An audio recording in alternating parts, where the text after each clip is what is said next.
Ini persoalannya karena baru sekitar 5 hari ya naiknya gaji diterima oleh rekan-rekan hakim semua seluruh Indonesia, langsung terjadi penangkapan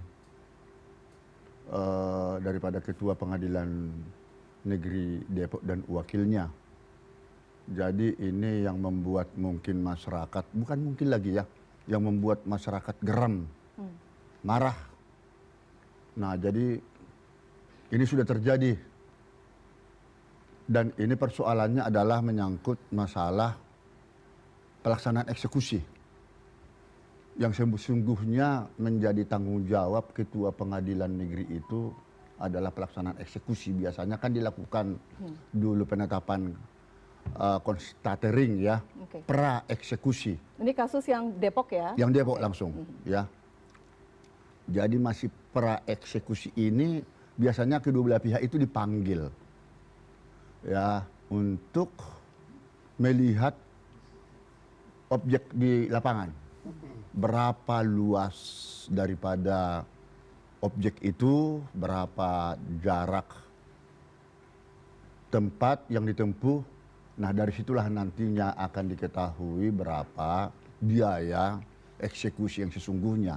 Tetapi ini karena sering terjadi dipersulit-sulit dengan berbagai ya prosedural yang berbelit-belit, yang ujung-ujungnya adalah untuk mendapatkan sesuatu.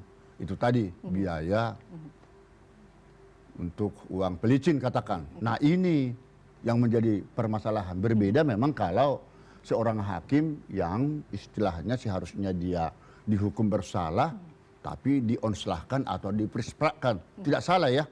Hakim itu sebenarnya melakukan putusan antara free sprak bebas atau onslah, dilepas dari segala tuntutan hukum. Tapi yang menjadi persoalan kalau ada bau amisnya. Ini yang jadi masalah, ini pun sering terjadi kan itu. Jadi pertanyaannya tadi Mbak Iyo. Oke, melihat angka 31 ini, posisi hakim adalah tertinggi yang terkena kasus korupsi dibandingkan penegak hukum yang lain.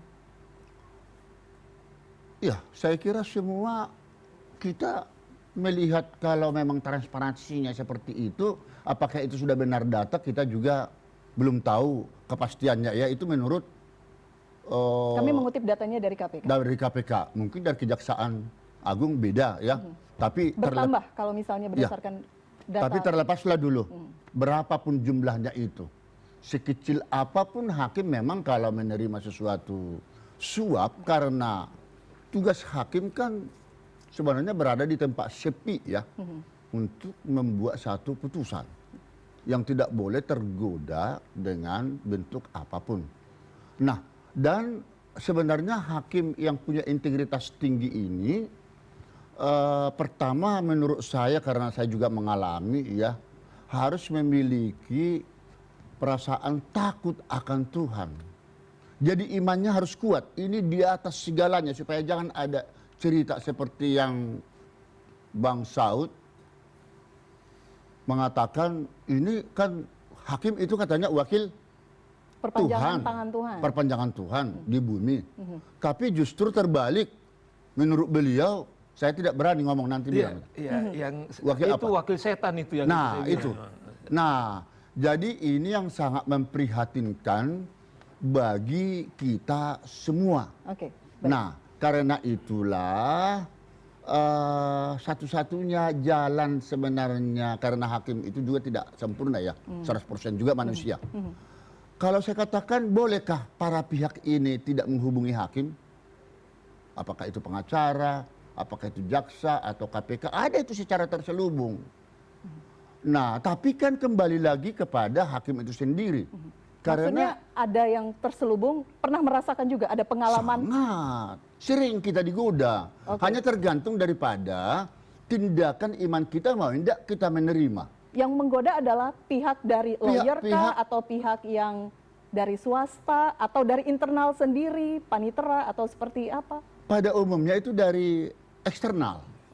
Ya, dari eksternal. Nah, jadi di sanalah sebenarnya ditantang seorang hakim itu harus mampu membentengi diri dengan kekuatan iman. Oke, baik. Tahan dulu di situ. Saya tidak ingin ada yang mengatakan hakim itu memang itu sudah apa namanya, sudah batu keras kepala. Ya. Oke, baik, Prof, tahan dulu. Jadi ini tahan masalah iman, kalau analisanya begitu ya, karena memang godaan selalu Ya, banyak pokoknya sebagai roh seorang Tuhan, hakim. roh Allah harus ada. Oke. Ini saya lihat untuk membentengi semua itu. Kalau itu tidak ada, Oke. nonsen. Oke. Setinggi apapun besarnya gaji, itu tidak akan mampen. Oke, Ya. baik.